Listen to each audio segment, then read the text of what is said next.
Welcome to the Soul of Innovation podcast. I am Thomas Anglero, and it is impossible, absolutely impossible, to know what other people have gone through. So often we see other people from our past, we see new people, we join a new job, meet new friends, enter a department store, enter a room, and we quickly make assumptions about people, thinking all sorts of thoughts. That is the way the human mind is wired, and if you are an insecure person, and even if you think you're not insecure, if you do these things, then you are insecure. It is A and then B. But do you know, we have no idea what other people have gone through. Let me tell you a story. This past week, went to a reunion, my wife's reunion, 30-year reunion, and meeting people who I met 30 years ago. And it reminded me of my reunion many years ago, where I met my older classmates, well, they're older now, and I remember how amazed I was when I was in school with them. I was a kid from the Lower East Side of Manhattan, poor kid. I don't even know if you call me, what I had was an education. Fortunate enough to be at a great school with all these kids who've had the best education their entire lives. And I said, in the future, they will grow up to be the presidents of companies. They will grow up to be probably the presidents of the United States. And when I met them years later, they were something completely different.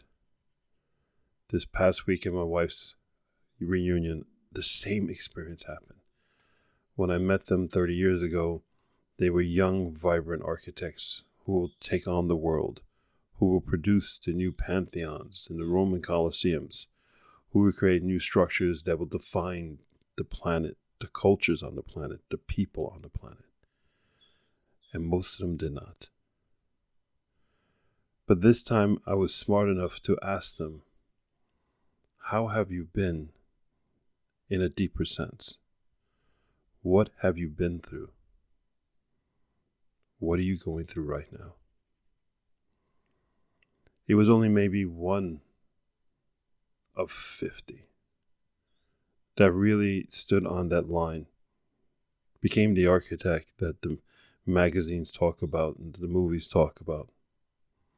But the rest had gone through life and experienced things that there's no way we would know that they're experiencing it. And during that week, there was a whole week function at this reunion, and we toured around looking at beautiful structures. You could see how everyone was a bit broken. There's no way to know what people's lives, what challenges they have, what they've gone through, what perspectives they have in their head. I immediately felt sympathy for many of them. Many of them who had dreams and aspirations that were bigger than my imagination, but would hit with reality, hit with some limitation, hit with a family sickness, hit with something that held them back and held back their dreams. And do you know how difficult it is to meet with someone that you met many years ago, you like, and they didn't fulfill their dreams? One person, very nice guy. On the very last day, he came over to me and told me, half of my income goes to my rent. In other words, he said, Thomas, this trip is everything that I could afford. This is nothing more I could do in my life. I'm going to be paying off bills for months just because I came on this trip. This guy was and is an amazing architect. He has self-doubt, and that self-doubt has held him back from being that amazing architect. He's had lovers who have died. He's had family issues. And life has held him back. There is no way we know what other people have been through. There's no way I know what you've been through. There's no way you know what I've been through.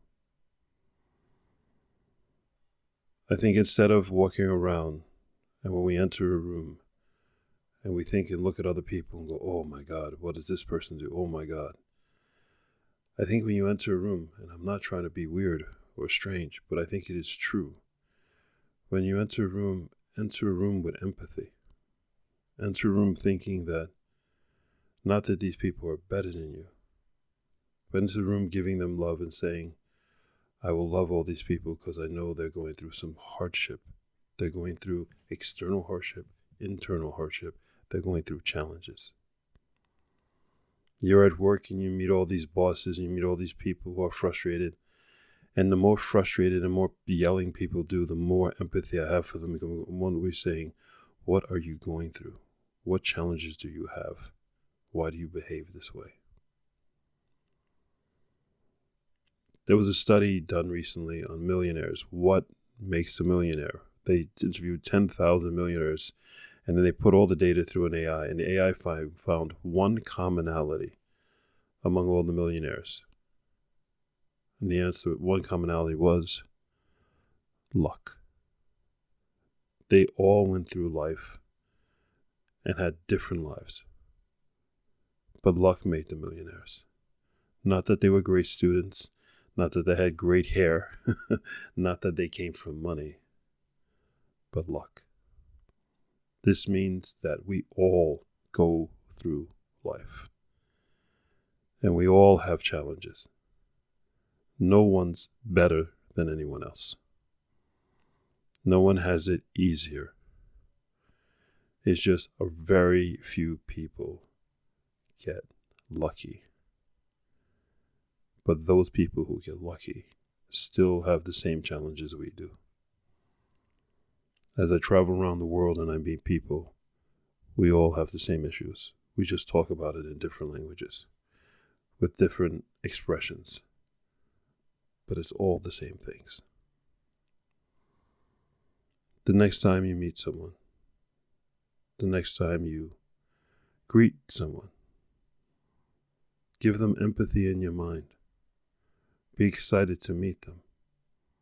But understand, they are probably going through something very difficult. Go forth and spread your beauty and your light. Look at people not with sorrow and sadness, but with love and happiness, but with understanding. Understanding that everyone has it difficult. And these times now with the recession booming, or glooming really, layoffs are happening everywhere and increasing. Prices, everything going up. People haven't been this stressed in 11 years. According to the stock market, because the stock market's gone up for 11 years in a row. But now it's going down. Everything is going down. No one's a Superman anymore, or Superwoman. Everything's declining. Insecurities at an all-time high. What people need from you is you, your strength, your smile, your ability to listen to them, to understand what they've gone through. They need you to ask questions about them and understand them. This is Thomas Inglero. Thinking really hard about how we could change this planet, and the way we do it is by one person at a time. Take care. Until next time.